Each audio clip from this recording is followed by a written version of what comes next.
హ్మ్. అట్లాగా నేననేది ఆయన దగ్గరికి వెళ్లి అట్లా ఆ కన్సల్టెన్సీ త్రూ నేనిట్లాగా వీసా కోసం అనేది జాబ్ అప్లికేషన్ అనేది చేసి జాబ్ అనేది తెచ్చుకున్నానండి. బట్ నాకు హ్మ్. వీసా వచ్చింది. అన్నీ కరెక్ట్‌గానే జరిగినియి. ఆ లోపే మేము డబ్బులు కూడా ఆయన నేనన్నీ కూడా యూకేలో ఉన్నటువంటి అకౌంట్స్‌కి ట్రాన్సాక్షన్ చేశానండి. హ్మ్. ఒకటి ఆయన పర్సనల్ అకౌంట్‌కి అండ్ రమానందన అనే ఆమె అకౌంట్‌కి కూడా నేను కొన్ని డబ్బులైతే పంపించాను. అండ్ ఇంకా నాకొక 6, 7గురివి వేరే వాళ్ళ నంబర్‌లు గూడా ఇచ్చారు. అకౌంట్ డీటెయిల్స్ ఇచ్చారు. సో, వాటికి కూడా నేను అన్నీ కూడా పంపించాను. ప్రతి ఒక్క ట్రాన్సాక్షన్ డీటెయిల్స్ అన్నీ కూడా నా దగ్గరున్నాయి ఇంకా. సో, ఆ జాబు వీసా వచ్చిన తర్వాత గూడా ఆయన నాకు జాబ్ అనేది ప్రొవైడ్ చేయలేకపోయారండి. యాస్ ఎ హ్మ్. కన్సల్టెన్సీగా వాళ్ళు నాకు ఏదైతే ప్రామిస్ చేశారో, జాబ్ మీకు చూపిస్తాము, జాబ్ ఇస్తాము. ఇదంతా ప్రాసెస్ జాబ్ కోసమే కాబట్టి, నాకు జాబ్ అనేది వాళ్ళు ప్రొవైడ్ చేయడంలో వాళ్ళు ఫెయిల్ అయ్యారు. వాళ్ళు అంటే మధుకర్ జాగలమూడి గారు. యాహ్! నేను మల్టిపుల్ టైమ్స్ ఆయన్ని అడిగి, నాకు వీసా వచ్చింది. బట్ నేనింకా జాబ్‌లో జాయిన్ అవ్వలేదు. సో, హ్మ్. ఎందుకింత డిలే అవుతుంది అంటే, చాలా ఫాల్స్ ఇన్ఫర్మేషన్, ఫాల్స్ అప్డేట్స్ ఇచ్చేవాళ్ళు. లైక్ హ్మ్. కంపెనీ మేనేజ్‌మెంట్ చేంజ్ అవుతుంది. హ్మ్. లేదంటే ఆ కంపెనీ హెడ్ ఇట్లా ఔట్ ఆఫ్ ది కంట్రీ వెకేషన్‌కెళ్ళాడు. ఇలా హ్మ్. ఏదో ఒకటి చెప్తూ గూడా కొన్ని మంత్స్ అనేవి అలా పాస్ చేయిచ్చారండి. లేదంటే హ్మ్. ఆయన ఏదో నేను దుబాయ్ ట్రిప్‌లో ఉన్నాను. లేదంటే నేను ఔట్ ఆఫ్ ది కంట్రీ వచ్చాను. నేను హ్మ్. నాకు వేరే చోటున్నాను. నేనిప్పుడు కాల్స్ అటెంప్ట్ చేయలేను. ఇలా నేను హ్మ్. అడిగిన ప్రతిసారి ఏదో ఒకటి చెప్పేసి జాబ్ అనేది నాకు స్టార్ట్ అయ్యే వర్క్ డేట్ గాని ఇదంతా చెప్పకుండా అట్లాగే గడిపేశారు. హ్మ్. నేనింకా చూసి నాకు కాస్ట్‌లో ఒక కంపెనీ అడ్రెస్ ఇస్తారు గదండీ! నా కంపెనీ అని చెప్పి. యాహ్! హ్మ్. హ్మ్. నేను ఆ లొకేషన్‌కెళ్ళి అడిగినప్పుడు, ఆ లొకేషన్‌లో ఉన్నవాళ్ళు లేదమ్మా మేమెవరికీ జాబ్స్ ఇవ్వలేదు. మేము ఇట్లా వీసాలు ఎవరికీ ఇవ్వట్లేదు అన్నారు. నేను వెంటనే మధు గారికి ఫోను చేస్తే ఆయన ఆన్సర్ చేయలేదు. సో, నేను మెసేజ్ చేశాను. నేనిట్లా ఈ హ్మ్. లొకేషన్‌లో ఉన్నానండి. హ్మ్. వీళ్ళని వచ్చి అడిగితే నాకు మేమెవరికీ ఇవ్వలేదు అని అంటున్నారు. మీరేం హ్మ్. చెప్తారు? నాకు ఆన్సర్ చేయండి. కాల్ అటెంప్ట్ చేయండి అనంటే, ఆయన కొన్ని అవర్స్ తర్వాత మెసేజ్‌కి రెస్పాండ్ అయ్యారు. హ్మ్. నేనిప్పుడు కాల్స్ మాట్లాడలేను. నాకసలు నీ వర్క్ లొకేషన్ ఎక్కడో గూడా నాకు తెలీదు. నీ హ్మ్. ఎంప్లాయరే నీకు మెయిల్స్ ద్వారా కాంటాక్ట్ అవుతారు. అప్పటిదాకా వెయిట్ చెయ్యి అని చెప్పారండి. హ్మ్. నేను ఇమ్మీడియేట్‌గా అడిగాను. మీకు వర్క్ లొకేషనే తెలియనప్పుడు నాకు జాబ్ ఇప్పిస్తాను అని ఎట్లా ప్రామిస్ చేస్తారు? మీకు హ్మ్. వాళ్ళు తెలిసిన వాళ్ళని చెప్పిన తర్వాతనే కదా నేను అప్లికేషన్ స్టార్ట్ చేశాను. హౌ కెన్ యూ హ్మ్. Break the promise? హ్మ్. ఇంకా తర్వాత నుంచి నాకు మెసేజెస్‌కి రెస్పాండ్ అవ్వడమే మానేశారండి. హ్మ్. నేను అప్పటికి కీప్ ఆన్ మెసేజ్ చేస్తూనే ఉన్నాను. ఎందుకిలా చేస్తున్నారు? ఇన్ని మంత్స్ అయ్యింది. నన్నింకా వెయిట్ హ్మ్. చేస్తున్నారు. ఒక హ్మ్. ఆన్సర్ లేకుండా మాకు ఏంటంటే జాబ్ లేకుండా వీసా ఉన్నా కూడా వేస్టే అండి. ఓహ్! జాబ్ చేస్తూ ఉండాలి. ఎవ్రీ హ్మ్. మంత్ మీ అకౌంట్స్‌లో సాలరీ పడుతూ ఉంటేనే ఇక్కడ గవర్నమెంట్ హ్మ్. అనేది ఓకే. ఇది కరెక్ట్ గానే జరుగుతుంది అని చెప్పేసి వాళ్ళు ట్రాక్ చేసుకుంటారు. ఇప్పుడు నాకు హ్మ్. వీసా వచ్చినా కూడా ఇదిగా అయిపోతది కొన్ని మంత్స్ అవును. తర్వాత. సో, హ్మ్. నేను అంత మనీ పే జేసి నాకిట్లా ప్రామిస్ చేసి వాళ్ళు నన్ను ఆన్సర్ చేయకుండా నా కాల్స్‌కి, నా మెసేజెస్‌కి ఇట్లా ఉన్నప్పుడు నేను చాలా వరీ అయిపోయాను. అండ్ ఆహ్, ఆ మంత్స్ అన్నీ కూడా మేము చాలా మెంటల్‌గా స్ట్రగుల్ అయిపోయాం. ఎందుకంటే దేశం గాని దేశంలో వచ్చి రేపన్న రోజు ఏం జరుగుతదో తెలీదు. ఉన్న మా సేవింగ్స్ అన్నీ కూడా వాళ్ళకిచ్చాము. ఎందుకంటే ఒక ట్రస్ట్ బిల్డ్ చేశారు గదండీ! ఇట్లాగా యూట్యూబ్‌లో వాళ్ళ యాహ్! ఫ్యామిలీ ఇదంతా జేసి. సో, మాతో మాట్లాడేటప్పుడు గూడా ఇది జరుగుతుంది అని చెప్పారు. అండ్ నా ప్రాసెస్ కూడా ఈచ్ లెవెల్‌లో కూడా ప్రతీదీ కరెక్ట్ గానే జరిగింది అప్పటిదాకా కూడా.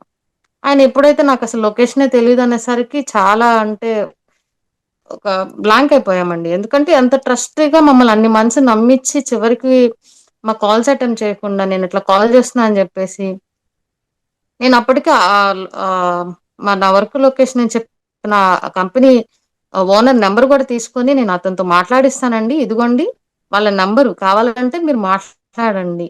ఒకవేళ మీ హ్మ్. దగ్గర ఏమన్నా తప్పు జరిగిందా? మీకు వాళ్ళేమన్నా హ్మ్. ఎంప్లాయీస్ ఏమన్నా రాంగ్ ఇన్ఫర్మేషన్ ఇచ్చారా? మీకు తెలియకపోతే ఇదిగోండి వీళ్ళతో మాట్లాడండి. కాంటాక్ట్ అవ్వండి. మీరు మాట్లాడలేని స్థితిలో ఉంటే మీరు మాట్లాడినటువంటి ఎంప్లాయర్ అనే నంబర్ నాకివ్వండి. నేను మాట్లాడతాను.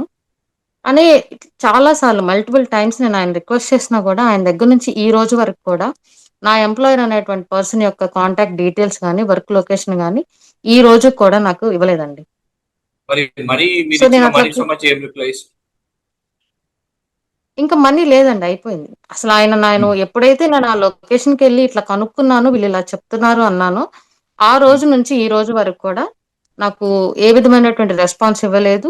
నేను కాల్ చేస్తున్నా అని చెప్పేసి నా కాల్స్ నంబర్స్ బ్లాక్ చేసేశారు. నేను అప్పటికి కూడా చెప్పుకున్నానండి. ఇట్లా నాకు మ్యారేజ్ సెట్ అవుతుంది. వీసా జాబ్ వస్తే నేను ఇండియా వెళ్ళేసి మ్యారేజ్ చేసుకొని ఇట్లా నా హస్బెండ్‌ని ఇట్లా తెచ్చుకొని నేను ఇక్కడ ఉండాలనుకుంటున్నాను. బట్ మీరిలా చేస్తున్నారా మ్యారేజ్ క్యాన్సిల్ అవుతది. నా లైఫ్ అనేది ఒక అన్‌సర్టెనిటీ వస్తుంది. ఇప్పటికే ఇన్ని మంత్స్ నేను వర్క్ చేయకుండా నా ఉన్న సేవింగ్స్ అన్నీ మీకిచ్చి, చాలా మెంటల్‌గా చాలా స్ట్రెస్ అయిపోతున్నాము. ఎలా అంటే అండి ఒక ఆన్సర్ లేకుండా రేపు సడెన్‌గా హోమ్ ఆఫీస్ నుంచి మాకు మెయిలొచ్చి, "నీ వీసా క్యాన్సిల్ అయిపోయింది ఎళ్ళిపో" అంటే మాకు అప్పటికప్పుడు ఏం చేయాలో తెలీదు. ఉన్న సేవింగ్స్ అన్నీ ప్రతి ఒక్క కష్టపడి చేసిందంతా కూడా ఆయనకిచ్చిన తర్వాత, ఆయన ఆన్సర్ చేయకుండా అట్లా మమ్మల్ని చాలా మెంటల్ గో త్రూ అయ్యేలా చేశారండి. ఈవెన్ ఆ టైంలో మేము ఎవరితో మాట్లాడడానికి లేదు. ఒకళ్ళకి బాధ చెప్పుకోవాలన్నా గూడా మాకు ఆహ్, మానసికంగా చాలా అంటే చాలా కృంగిపోయామండి. ఇంకా సూసైడల్ థాట్స్ గాని, ఇట్లా మా ఫ్యామిలీస్ కానీ మేమేమి చెప్పుకోలేము. ఎందుకంటే ఫ్యామిలీస్ మేమిక్కడ కష్టపడి ఇంత చేస్తున్నామనే మేము వాళ్ళకి చెప్పము. అలాంటిది ఇట్లాగా మేము ఇంత డబ్బు పెట్టాము అంటే వాళ్ళు మా వల్ల బాధపడతారు. వాళ్ళు బాధపడకూడదని చెప్పేసి మా పెయిన్‌ని మాలోనే దాచిపెట్టుకొని, మేము ఇన్ని నెలలు, సంవత్సరాలు గూడా ఇంత బాధ అనుభవిస్తాం మేము ఏడవని రోజంటూ లేదండి. ఎందుకు మేమింత కష్టపడి సంపాదించిన డబ్బు ఇచ్చినా కూడా, మాకింత ప్రామిస్ చేసి, ఇంత ట్రస్ట్‌వర్తీగా, ఇంత నమ్మకంగా మమ్మల్ని ఎలా మోసం చేయగలిగారు? ఒక ఆన్సర్ అనేది ఇవ్వాలి గదండీ! అయ్యో! తప్పు జరిగిందా? అయ్యో! ఇలా జరిగిందా నాకు తెలీదమ్మా. అరే! ఇంకొకటి చూద్దాము. ఎలాంటి ఆన్సర్ లేదండి. ఎప్పుడైతే ఆయన కన్ఫర్మ్ జేసుకుంటాడో వీళ్ళకి తెలిసిపోయింది అని, ఇమ్మీడియేట్‌గా మా నంబర్స్ అనేవి బ్లాక్‌లో చేస్తున్నాడండి. మేము ఇప్పటికి కూడా అతను బయటకొచ్చి మాకు సమాధానం చెప్పాలి.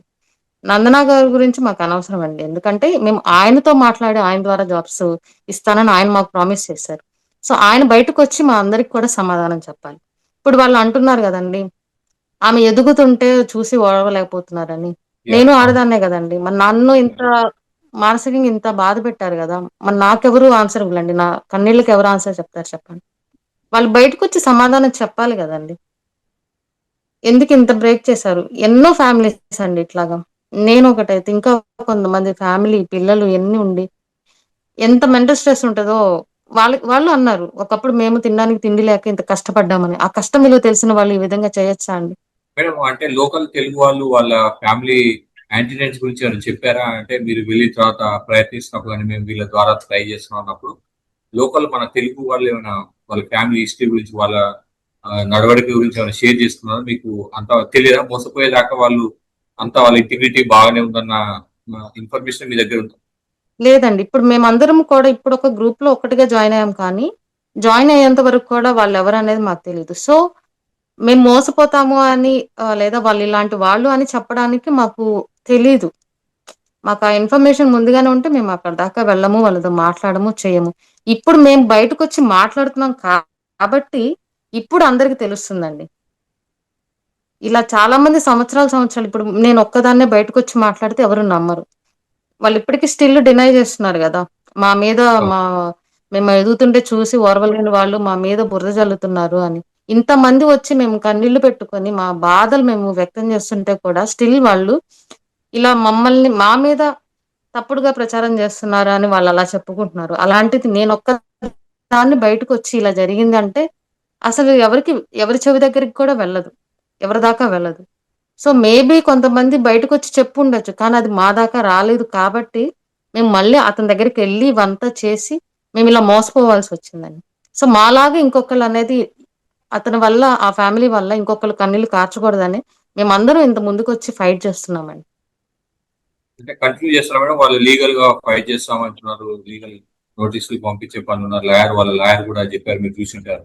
ఏంటి మీకేమనిపిస్తుంది? ఈ సిట్యుయేషన్ ఈ జంక్షన్‌లో మీరేంటి మీ ఫీలింగ్స్ ఏంటి? వాళ్ళ లాయర్‌ని పెట్టి మాట్లాడిచ్చిన మాటల్లో చాలా వరకు ఆ మాట్లాడిన మేడం గారికి కొంత ఐడియా అయితే లేదండి. యూకేలో ఏం జరుగుతది? రూల్స్ ఎలా ఉంటాయి? ఏంటి అనేది. మేము లీగల్‌గానే ప్రొసీడ్ అవుతాము. మా సైడ్ లాయర్స్ గూడా వచ్చి మాట్లాడతారు. అప్పుడు వాళ్ళకి ఇంకా మంచి క్లారిటీ వస్తుంది. వాళ్ళు అంటున్నారు గదా! బ్రిటిష్ పాస్‌పోర్ట్ సిటిజన్స్ ఇక్కడ అది ఇది అని. సో, వాళ్ళకి ఐడియా ఉండాలి గదండీ! వాళ్ళు ఒకసారి చెప్తారు. ఒక సుమన్ టీవీకి ఇచ్చినటువంటి ఇంటర్వ్యూలో అంటదామె, మా ఆయన కంటే కూడా తక్కువ చదువుకున్న వాళ్ళు బ్యాక్ డోర్ లో వెళ్ళి డబ్బులు పెట్టి వీసాలు కొనుక్కొని సెటిల్ అయిపోయారు. బట్ మేము చాలా కష్టపడ్డాము. అంటే ఆమెకి 20 సంవత్సరాల ముందు నుంచే ఇలాంటిది ఒకటి జరుగుతుందని తెలిసిన ఆమె, ఒక అవగాహన ఉన్న ఆమె, ఇలాంటి బిజినెస్ ఆమె నడిపిస్తున్నప్పుడు ఆమె ఎంత పకడ్బందీగా చేస్తారండి. ఆమె అంటే వాళ్ళ హస్బెండ్ అండి, ఆమెను అనట్లేదు, వాళ్ళ హస్బెండ్. ఆమెను ఎందుకు ఇంక్లూడ్ చేస్తున్నామంటే ఆమె అకౌంట్ లో కూడా నేను నా వంతు వస్తే నా అకౌంట్ నేను కూడా ఆమె అకౌంట్ లోకి దగ్గర దగ్గర 5 నుంచి 6 లక్షలు పంపించానండి. సో అందుకని ఆమె పేరు తీస్తున్నాము. కానీ మెయిన్ అంతా మరి ఇతను మాకు నడిపించారు కాబట్టి వీళ్ళకి ఇంత 20 సంవత్సరాల ముందు నుంచే ఇలాంటిది ఐడియా ఉన్నప్పుడు వాళ్ళు మరి మేము డబ్బులు కట్టేటప్పుడు కానీ వాళ్ళు మాతో మాట్లాడేటప్పుడు కానీ మేము ఫోటోలు తీసుకుంటాము లేదా రికార్డ్ చేసుకుంటామంటే వాళ్ళకి తెలియకుండా ఉంటదా అండి? ఎంత ప్లాన్డ్ గా వాళ్ళు మరి వాళ్ళ సైడ్ వాళ్ళు కేర్ఫుల్ గా ఉంటారు. సో ఇప్పుడు అందరూ అడుగుతున్నారు, మీ దగ్గర ప్రూఫ్స్ ఉంటే కేసు పెట్టండి. అదంటే మేము పెడుతున్నాం, మేము చేస్తున్నాం, ఆ ఫైట్ ఉంది, ప్రాసెస్ జరుగుతూనే ఉందండి. మేము కూడా లీగల్ గానే వెళ్తాము. న్యాయం అయితే ఖచ్చితంగా జరిగేంత వరకు మేమైతే పోరాడతామండి. సో జాబ్ 2023కి ఇస్తే మీకు జాబ్ తో పాటు వీసా ఇస్తానన్నారు కాబట్టి దానికోసం అని మేము 18,000 పౌండ్స్ పే చేసామండి, దగ్గర దగ్గర 22 లక్షలు. ఓకే. సో అక్కడ నుంచి ఒక 1.5 year వరకు జాబ్ లేదు, ఏం లేదండి. సో ఎప్పుడు అడిగినా జాబ్ గురించి అడిగినా కానీ ఇదిగో ప్రాజెక్ట్ వస్తుంది, ఎదిగో ప్రాజెక్ట్ వస్తుంది అంటూనే ఉన్నాడు కానీ తప్పించుకుంటూనే ఉన్నాడు. ఒక 3-4 సార్లు కలిసానండి డైరెక్ట్ గా వెళ్ళి. సో కలిసిన లాభం లేదండి, ఎప్పుడు చూసినా కానీ ఇదిగో వస్తుంది ఇదిగో వస్తుందని చెప్తూనే ఉంటాడు. సో ఇప్పుడు రమానందన ఆమెను ఇన్వాల్వ్ చేయొద్దు, ఆమెకు సంబంధం లేదన్నారు కానీ నేను కూడా సేమ్ రేవతి గారు వేసినట్లే నేను కూడా 4 లక్షల పౌండ్లు 4,000 పౌండ్లు నేను ఆమె అకౌంట్ లో కూడా వేసాను. మరి ఎందుకు వేయించుకున్నారని ఆవిడ, ఆమెకు సంబంధం లేనప్పుడు మరి ఆ అకౌంట్ లో డబ్బులు పడితే మరి ఎవరు ఏంటి అని తెలుసుకోవాలి కదా. ఆయన అకౌంట్ లో 5,000 పౌండ్లు నేను పర్సనల్ గా నేను వేసాను. అండ్ ఫ్రెండ్స్ కి చెప్పి రకరకాలుగా 9,000 పౌండ్లు మిగతా ఇంకా వేరే వేరే ర్యాండమ్ అకౌంట్స్ ఇచ్చారు, ఆయన ఇచ్చారు, దానికే వేసాను. మరి అట్లీస్ట్ మా దగ్గర డబ్బులు తీసుకున్నప్పుడు ఓన్లీ జాబ్ కోసమే కదా తీసుకున్నాను. అండ్ సడన్ గా ఒకసారి కంపెనీ నుంచి హెచ్ఎంఆర్సీ నుంచి నాకు మెయిల్ వచ్చి మీకు వీసా క్యాన్సిల్ అయిపోయింది, మీరు వెళ్ళిపోవాలనుకుంటే 4 రోజుల్లో మళ్ళీ ఇక్కడ ఉండడానికి మేము మళ్ళీ వేరే వాళ్ళ దగ్గర వీసా తీసుకోవాల్సి వచ్చింది ఇక్కడ. సో 1.5 సంవత్సరం పాటు మేము ఇల్లీగల్ గా బతినట్టు కదండి. 1.5 సంవత్సరం పాటు మాకు జాబ్ లేకుండా ఇక్కడే ఉన్నాం అలాగే. సార్ మరి మనీ గురించి అడిగినప్పుడు ఏమంటారు అంటే, సరే మీ ప్రామిస్ బ్రేక్ చేశారు, మీకు ఇవ్వాల్సిన మనీ మీరు దాని విషయంలో ఏమంటారు? ఇప్పుడు ఏమి ఇవ్వలేమంటే అందరికి ఇవ్వాల్సిన వాళ్ళందరికి ఇచ్చేసామండి అన్నాడండి. కంపెనీ మీదేనండి, నేను వేరే వాళ్ళ కంపెనీకి ఎవరికి వెళ్ళలేదు. Mind health care services company మీదే, మరి మీరు వేరే వాళ్ళకి ఇవ్వడం ఏముంది నాకు అర్థం కాదు. అప్పుడు కూడా అదే అన్నాను, మీకు ఎందుకంటే రేపు వచ్చేస్తుంది, రేపు మండేకి వచ్చేస్తుంది, ఎల్లుండి వచ్చేస్తుంది, first next month job, next month నుంచి మీరు జాబ్ జాయిన్ అయిపోవచ్చు అంటాడు, నెంబర్ బ్లాక్ చేస్తాడు. నా దగ్గర మొత్తం 4 నెంబర్ నుంచి ఇప్పుడు కాల్ చేస్తున్నా ఉంటాను అంతే నెంబర్లో. అని ఈ నెంబర్ నుంచి నేను కాల్ చేసిన కాల్ ఇచ్చండి, కాల్ వెళ్తాను first of all, only WhatsApp call. WhatsApp లో మెసేజ్ అయితే రిప్లై ఉండదు. ఎవరో కొత్త నెంబర్ అనుకో మళ్ళీ హూ ఇస్ అని పెడతాడు, ఇలా పలానా నేను ఎప్పుడు ఇస్తారు ఏంటి అని పెడితే బ్లాక్ చేస్తాడు నెంబర్. నా దగ్గర మెయిల్ సైన్స్ ఉన్నాయండి, నేను కంపెనీ దాన్ని పెట్టిన మెయిల్ సైన్స్. అసలు ఫిజికల్ గా కంపెనీ ఉందేమో చూద్దాం కదంటే అసలు కంపెనీ లేదు అక్కడ. అన్ని కూడా ఇంటి పేరు మీద ఆయన ఇంటి అడ్రస్ పెట్టుకొని ఉంటాయి కంపెనీ రిజిస్టర్ చేసినప్పుడు. అవి ఆ తర్వాత డెస్టినీ కన్సల్టెన్సీ దాని పేరుగా ఉన్నాయి. ఇది దేనికి ఫిజికల్ ఆఫీస్ ఒక్కటి కూడా లేదండి దగ్గర, అన్ని పేపర్ కంపెనీసే ఉంటాయి. 1.5 year శాలరీ లేదు, ఉద్యోగం లేదు, ఏం లేకుండా అలా వదిలేసారు మమ్మల్ని మధ్యలో. ఆయన రూపాయి అండి, 150 పౌండ్లు తగ్గుతున్నా కూడా 150 పౌండ్లే కదా అంటే అది కూడా లేదు. ఆ 150 పౌండ్లు కూడా వేయించుకున్నాడండి ఒక్క అకౌంట్ లో కూడా. ప్రతి రూపాయి తీసుకున్నాడు. 18,000 పౌండ్లకి దేని తగ్గకుండా 18,000 పౌండ్లు తీసుకున్నాడండి. ఇక్కడ గుంటూరు ఆఫీస్ కి వెళ్ళారా మీరు? ఐడియా ఉందా? నేను వచ్చిన ఇక్కడే ఉన్నామండి, నేను ఫస్ట్ నుంచి ఇక్కడే ఉన్నాను. సో అందుకని అక్కడికి వెళ్ళలేదు. ఏమనిపిస్తుంది మరి ఇప్పుడు ఈ సిచ్యువేషన్? అంటే ఇప్పుడు అందరం కలిసి ఇప్పుడు లీగల్ గా అప్రోచ్ అవుతాము. ఇప్పుడు మీడియా తెలిసి మీడియా దగ్గరికి వెళ్ళింది ఎందుకంటే, ఇప్పుడు మీ దగ్గర కూడా వచ్చింది ఎందుకంటే ఇలాగ మళ్ళా ఇంకెవరికి ఇలా అవ్వకూడదని. మేము సఫర్ ఎవరు తెలియకుండా ఇప్పుడు ఆయన ఇప్పటికి కూడా ఆయన మెసేజ్ పంపిస్తూనే ఉన్నాడు అందరికి, జాబ్లు ఇప్పిస్తామా, ఈ వీసాలు ఇప్పిస్తామా అనేది. అలా ఇంకెవరు రారండి. ఇప్పుడు కొంచెం అవేర్నెస్ కొంతమంది మెల్ల స్టార్ట్ అవుతుంది. ఫస్ట్ ఆఫ్ ఆల్ ఆ యూట్యూబ్ అండి, ఫస్ట్ ఆఫ్ ఆల్ ఆ యూట్యూబ్ ఆమె ఉండకూడదు. ఆ ఇన్స్టాగ్రామ్, ఆ సోషల్ మీడియా సెలబ్రిటీ స్టేటస్ అవి ఉండబట్టి ఆమె చేస్తూనే ఉంది.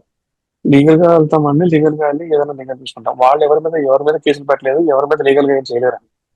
వాళ్ళు ఎవరు చేయలేదు, ఎందుకంటే వాళ్ళ దగ్గర తప్పు ఉంది కాబట్టి. మొత్తం మేమున్న వాళ్ళలో ఎవరు కూడా ఏ తప్పులు చేయలేదు. మా మీద లీగల్ కంటే ఏం వెళ్తారు మీరు?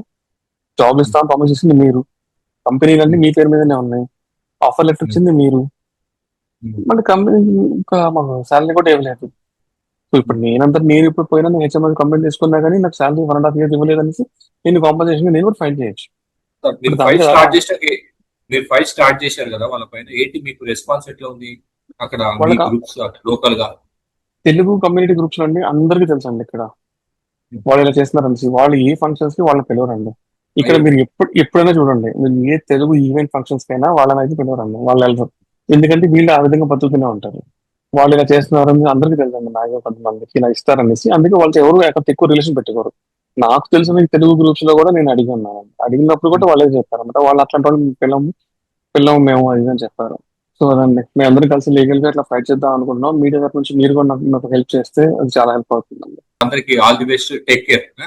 థ్యాంక్స్ అండి. మీ వైపు మేము ఉంటాం definitely. Thank you. Bye bye. Thank you అండి. సాక్షి టీవీ ప్రసారాలను నిలిపివేయటం చట్టరీత్యా నేరం. సాక్షి టీవీ ప్రసారాల కోసం మీ స్థానిక కేబుల్ ఆపరేటర్ను వెంటనే సంప్రదించండి. DTH లో ఇంటర్నెట్లో కూడా సాక్షి టీవీ ప్రసారాలను వీక్షించవచ్చు.